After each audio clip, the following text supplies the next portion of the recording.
Une opération de sauvetage coûteuse menée par la France. Janvier 2013. Dans l'ombre, loin des regards du public, la France lance l'une de ses opérations les plus risquées et les plus secrètes. Une mission classifiée, menée par les forces spéciales de la DGSE, au cœur de la Somalie, un territoire hostile contrôlé par le groupe islamiste Al-Shabaab. À des milliers de kilomètres de Paris, dans un pays ravagé par la guerre civile, chaque déplacement est mortel, chaque erreur fatale. L'objectif est clair, simple en apparence, mais extrêmement dangereux à exécuter. Sauver un otage français détenu depuis plus de 3 ans. Mais cette mission va tourner au drame. Un échec sanglant. Des soldats tués. Un agent exécuté. Et un silence officiel qui durera des années. Aujourd'hui, nous revenons sur l'une des opérations les plus controversées, les plus sensibles et les plus douloureuses de l'histoire récente du renseignement français. En 2013, la Somalie est l'un des pays les plus instables et dangereux du monde. Depuis plus de 20 ans, l'État somalien s'est effondré.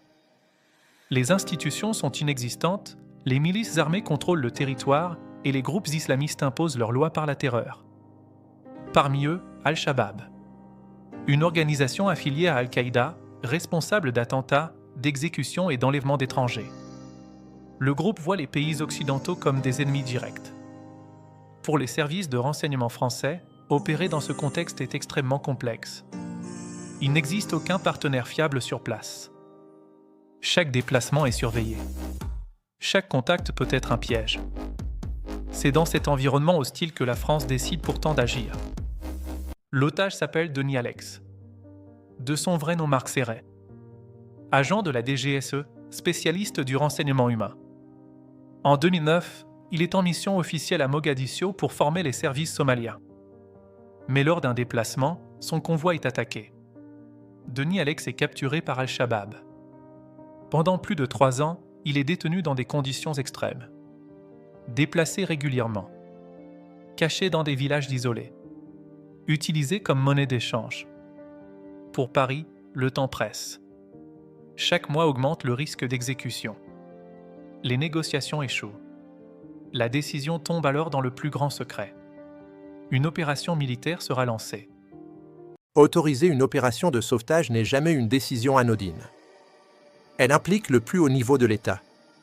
Présidence. Premier ministre. Ministère de la Défense. En janvier 2013, François Hollande valide l'opération. Le risque est immense. Mais l'inaction est jugée encore plus dangereuse. Les services estiment disposer d'une fenêtre étroite. Une localisation récente. Une opportunité rare. L'ordre est donné. La DGSE est chargée de l'exécution. Les forces spéciales se préparent à entrer en territoire ennemi. Pendant des semaines, l'opération est planifiée dans le plus grand secret. Carte satellite. Images drone. Renseignements humains. Chaque détail est étudié. Distance. Point d'extraction. Temps de réaction ennemi. Les opérateurs savent qu'ils n'auront droit qu'à une seule chance. Aucun renfort possible. Aucune évacuation de secours. La mission est baptisée. Les équipes sont briefées.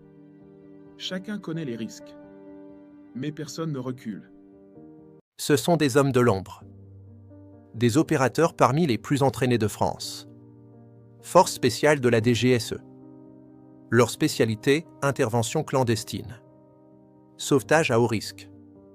Action derrière les lignes ennemies. Ils opèrent sans insigne.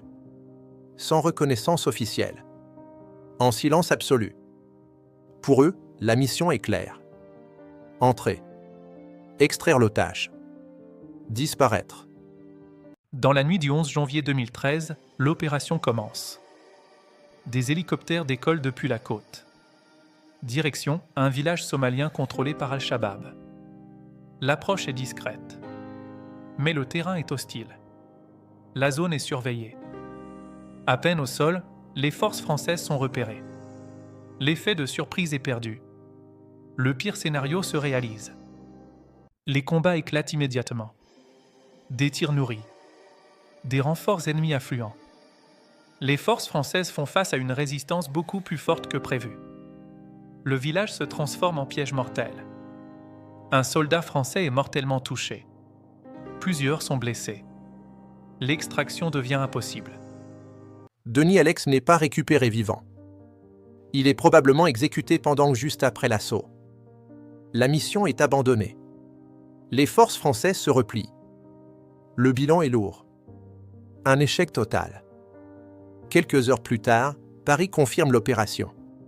Sans détails. Sans images. Le président reconnaît l'échec. La nation est sous le choc. Al-Shabaab revendique l'exécution de l'otage. Diffuse des images. Utilise l'événement comme propagande. Un message brutal envoyé à l'Occident. Pendant des années, peu d'informations filtrent. Les détails restent classifiés. Les familles attendent. Le silence devient pesant. L'opération soulève des questions. Erreur de renseignement? Mauvaise évaluation du terrain? Le débat reste ouvert. Cette mission marque un tournant. Les procédures changent. La prudence augmente. Mais le prix payé reste immense. L'opération de janvier 2013 reste l'une des pages les plus sombres du renseignement français. Une mission courageuse. Un échec tragique. Dans l'ombre, des hommes ont risqué leur vie. Certains ne sont jamais revenus. C'est le prix silencieux de la guerre secrète.